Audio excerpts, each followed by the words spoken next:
Esto es Tribuna, acordate que puedes acompañarnos también a través de nuestras respectivas cuentas en redes sociales, a través de Twitter, Facebook, Instagram, donde puedes dejar tus quejas, sugerencias y por supuesto comentarios. Y como anunciamos al inicio, en este bloque estaremos hablando ya de lo que tiene que ver con el fenómeno del niño.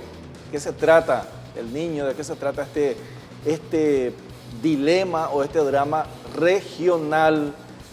Vemos que hay inundaciones en gran parte de esta región del Cono Sur, pero vemos también lo mismo que pasa, fenómenos impresionantes en el norte, ciudades de Inglaterra que se están inundando. Bueno, enfoquémonos en lo que tiene que ver con nuestra región. ¿Y esto es normal o ya no le llamamos fenómeno?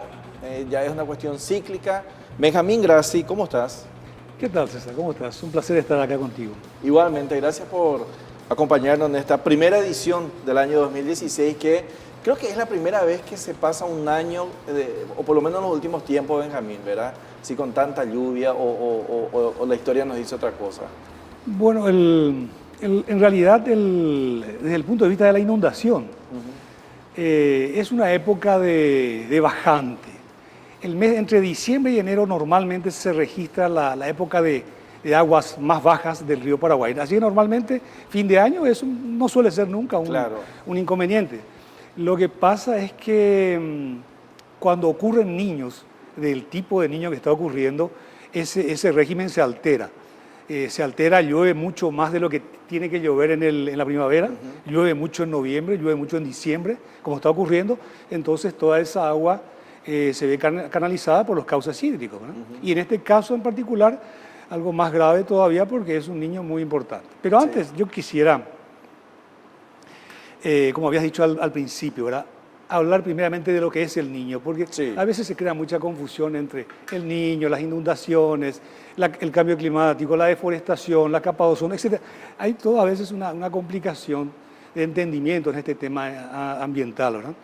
El niño no es que el niño esté ocurriendo acá, ¿verdad? El niño es un fenómeno climático que ocurre en el Océano Pacífico Central. Ese es el niño. Cuando las aguas se calientan por encima de 1 grado, y en este caso llega a valores de hasta 3 grados, en ese caso se habla del niño. Entonces el niño es el calentamiento de las aguas en el Océano Pacífico tropical. Lo que pasa es que ese calentamiento produce toda una alteración en las corrientes atmosféricas, ¿verdad? Porque el océano y la atmósfera están bastante bien acoplados, ¿verdad?, bien coordinados, y cuando se produce una disrupción muy marcada en la temperatura del océano, también altera totalmente el régimen de las circulaciones y eso produce una alteración del clima, ¿verdad? Entonces, el niño, por un lado, en el lugar de origen, sigue estando ahí, no es que se trasladó acá ni en otra parte del globo. Lo que pasa es que ese niño que está en el Pacífico altera el clima a nivel mundial. Y como bien lo dijiste, en la Cuenca del Plata tenemos inundaciones, pero en el nordeste de Brasil tenemos sequías, y en Europa tenemos inundaciones en algunas partes, y en África también, y en Oceanía también. Es decir, hay una serie de alteraciones climáticas a nivel mundial. Nueva York tiene temperaturas de 20 grados en una época en la que debería estar con nieve y probablemente con 10 grados bajo cero, está con 20 grados hoy, ¿verdad? Y hay ciudades en Estados Unidos que tienen nieve, pero entonces eso también es efecto del niño. Pasa que este año se está produciendo, digamos, una cosa muy particular. Tenemos un super niño, pero un super niño que se está desarrollando dentro de un mundo más caliente. Es decir, el cambio climático es un hecho, ¿verdad? El hombre ha modificado tanto el ambiente de la Tierra que generó un calentamiento que empezó hace 150 años y sostenidamente está aumentando el clima global de la Tierra, ¿verdad? Entonces, el niño que hoy tenemos se está moviendo dentro de un ambiente muy caliente, porque este año 2015 pasa a ser ahora el año más caliente desde que se tiene registro de mediciones de temperatura en la Tierra. Ahora estamos hablando de 500 años atrás, y con seguridad es el año, es decir, en los últimos 2000 años nunca hemos experimentado un año tan caliente como este, y como dicen algunos científicos, probablemente el 2016 también va a acompañar eso, y posiblemente incluso sea más caliente que el 2015. ¿Por qué? Porque el niño va a estar en su máximo desarrollo, ¿verdad? Está llegando a su máximo desarrollo. Sí. Y entonces, de ahí que hay mucha incertidumbre acerca de los impactos reales que vaya a tener el niño en todo este tiempo donde va a afectar, ¿verdad? Porque el niño empezó a recibir la afectación del niño. Es decir, el niño empieza, digamos, en octubre, noviembre, y se prolonga hasta mayo, junio del año siguiente. Es decir, son 6, 8 meses de impacto. Nosotros estamos empezando a sentir los impactos en la primera parte del niño. La segunda parte sí viene el año que viene. ¿Pero qué va a ser? ¿Más fuerte? El comportamiento típico de los niños de esta naturaleza, que son niños moderados a fuertes, que implican temperaturas en el Pacífico por encima de 2 o 3 grados de lo que es normal, que es lo que estamos viviendo ahora, tiene el siguiente comportamiento. Normalmente produce, en Paraguay, ¿verdad? Produce una inundación bien marcada a fines de año, como la que está ocurriendo. Sí. Eso ocurrió en el 82-83, en el 97-98, en el 87-88, en el 91-92, en todos aquellos niños que fueron importantes. Sí.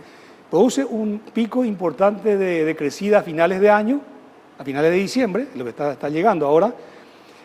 Luego produce una calma en el mes de enero, como que reina una calma en el régimen de precipitación, llueve menos en enero y parte de febrero, entonces eso produce una bajante importante del río. Además, en esta época del año, como hace tanto calor, cuando hace tanto calor, hay mucha evaporación en toda la cuenca, así se pierde mucha agua. Y como llueve menos en enero, entonces se produce una marcada bajante del río. Pero inmediatamente después, ya a finales de febrero o marzo, empiezan las lluvias del otoño, que en el pasado, y normalmente con este tipo de niños, vienen exacerbadas, como estas de noviembre y diciembre. Otra vez muchas lluvias, marzo, abril y mayo, y esas grandes lluvias del otoño se suma a la crecida regular del río, que es el aporte del Pantanal, esa crecida regular, entonces hay un efecto doble.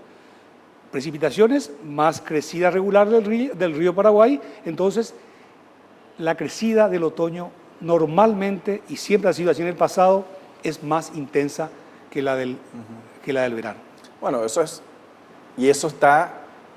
no es una posibilidad, Benjamín. O sea, en este caso para lo que se encargan de las atenciones, bueno, para la Secretaría de Emergencia, que es la mayor responsable, los municipios, ¿verdad? Estamos hablando de cuestiones cíclicas.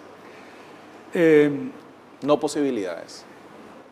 Hacer predicciones, hacer predicciones climáticas a 4 meses o a 6 meses por delante no es tan simple, ¿verdad? Tiene su riesgo de incertidumbre. Es decir que en este momento es imposible decir, en realidad la crecida del próximo otoño va a superar esta crecida, que sí. Ya estamos llegando a casi 8 metros, ¿verdad? Que si va a superar esta crecida, quiere decir que en otoño del año que viene vamos a superar los 8 metros. Sí. Es muy difícil hacer una predicción y aseverar esa situación, pero en el pasado todos estos fenómenos se han comportado de esta manera. Entonces lo que podemos esperar los técnicos o los científicos que estudian este tema es esperar un comportamiento similar. Y si esperamos un comportamiento similar, entonces estamos en una situación similar a la del 82-83, 91-92, donde el río sobrepasó ampliamente los 8 metros. No olvidemos que en el 83, en mayo del 83, el río llegó a sobrepasar los 9 metros. A esta altura, Benjamín, si bien es cierto que hablas de las predicciones, una cuestión es la predicción, otra cuestión es lo que ya está calendarizado, porque se sabía que esta época íbamos a tener esto. ¿Cuál iba a ser la gravedad? Probablemente no. De manera que dentro de las mismas políticas públicas o dentro de las mismas plataformas de trabajo deben estar estas acciones. Totalmente, porque esto no es un hecho aislado, claro. No es un hecho fortuito que digamos, bueno, pasa esto y volvemos a la regularidad. No, no es así. Es decir, esto tiene que ser tomado ya como algo que va a volver a suceder. Sí.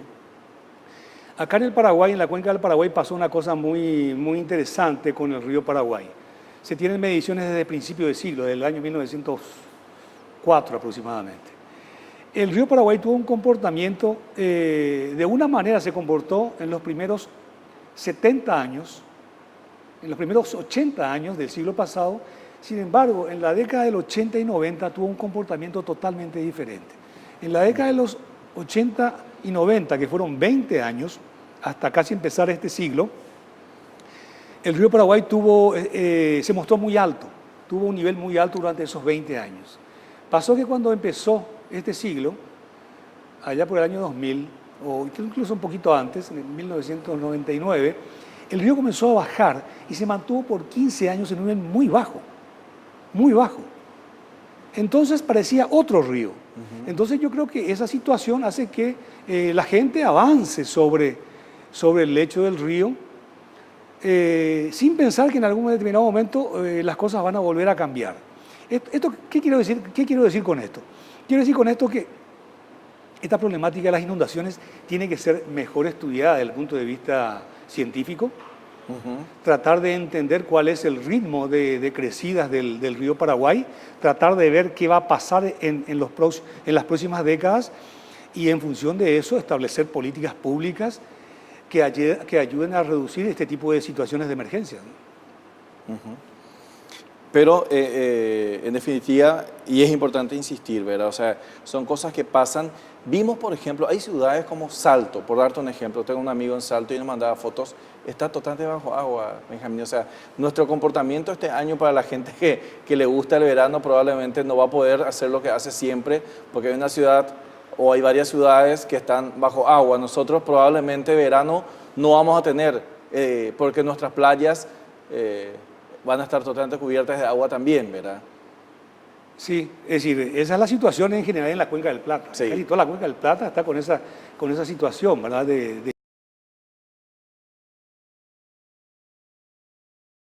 Dicen que esa situación que mencionás se produjo en varias ciudades del Uruguay.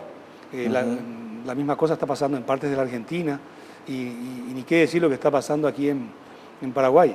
Es decir, este es un tema que tiene que ser analizado profundamente porque duele mucho, ¿verdad? Y nos entristece mucho ver compatriotas en este tipo de situaciones. Entonces tenemos que ver hasta dónde es compatible la vida con la naturaleza, con el río, ¿verdad?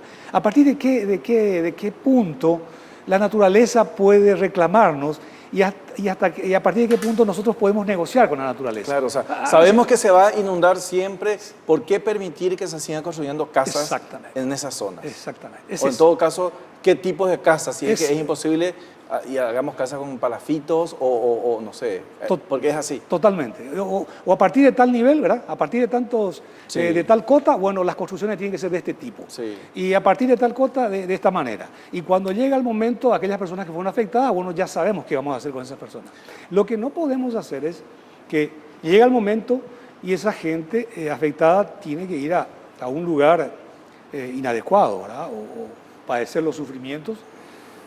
Porque mucha gente está sufriendo, mucha gente Me está decía padeciendo. un periodista venezolano de estos días, ¿por qué les permiten que sigan en sus casas? Le decía yo, tenés una mirada tan eurocentrista, le dije, y se enojó, porque para vos es fácil decir, muévanle a la gente, cuando para la gente justamente acá encontramos personas que están construyendo arriba de sus techos para no moverse a sus casas. Exacto.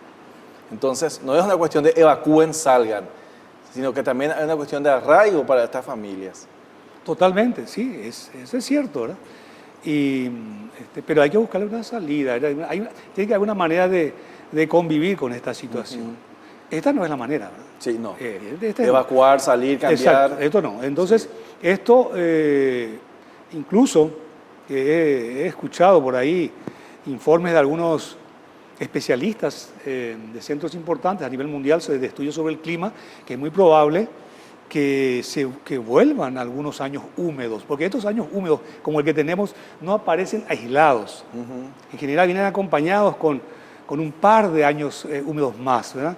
Entonces, la situación no se acaba con que el río empiece a descender ahora durante el mes de enero y nos dé esa esperanza de que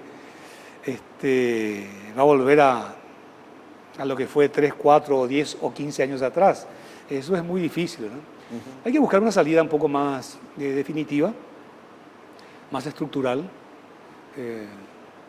donde se sufra menos, ¿no? Bueno, Benjamín, ahí está, sufrir menos, pero veníamos hablando de una cuestión que se está dando, entonces toda la región, principalmente acá, es probablemente la zona más afectada del mundo actualmente, ¿verdad?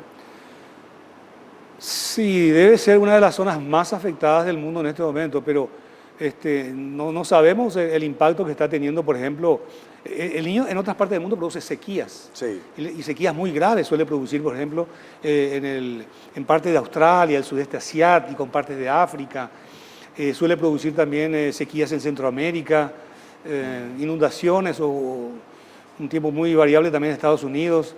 Es decir, no sabemos el impacto. Y por otra parte, como te decía recién, los efectos del Niño recién empiezan. sí. El Niño posiblemente va a costar a la humanidad, va a costar mucho más en el próximo otoño, donde veamos impactos posiblemente más graves, ¿no? Posiblemente más grave. Posiblemente más graves. No estoy diciendo acá, estoy hablando a nivel global, ¿verdad? Sí. Y posiblemente, es decir, digamos, las inundaciones, como te decía, las inundaciones del próximo otoño tienen una alta probabilidad de que sean mayores que la actual. Así es que estamos hablando de febrero o marzo. Estaría empezando de vuelta en marzo. Marzo. Tendríamos, yo creo que una pausa entre enero y febrero. Marzo en adelante. Marzo en adelante. Benjamín, espero tenerte en breve, porque por lo que veo tenemos mucho para hablar este 2016 sobre esto. Bueno, por un lado, por suerte, para poder estar conversando nuevamente, pero por otro lado, tocar este tema. De este tema, sí. Que nos tenga que unir las cosas como estas. Y ojalá que nuestros pronósticos se equivoquen, ¿verdad? Ahí está. Ojalá que este sea un niño anómalo, sí. Anormal. Sí, pero es muy travieso. Pero es muy travieso y es muy peligroso. ¿Por qué le dicen el niño, para terminar? Le dicen el niño porque esto lo descubrieron, por así decirlo, los pescadores peruanos que tienen el sustento en el mar, y cada cierto tiempo, ¿no? Porque como esto es cíclico, cada cierto tiempo aparecía esa agua caliente, justamente a finales de año se volvía más intenso. Entonces, y ellos lo asociaban al nacimiento del niño Jesús. Ajá. Entonces, esa agua caliente que se volvía bien caliente hacia Navidad, lo bautizaban justamente por el niño Jesús. Mira con qué se asocia, con algo tan lindo, verás, se asocia algo que es tan dramático para nuestros pueblos. Benjamín, gracias, muchas gracias. Un placer, gracias. Un gusto estar realmente hablando con Benjamín, una clase didáctica, aprendimos mucho y justamente dentro de este tipo de fenómenos también existen situaciones interesantes. Vamos a hablar luego de la pausa sobre la colonia de vacaciones para los niños en las zonas afectadas por estas inundaciones. Ya volvemos.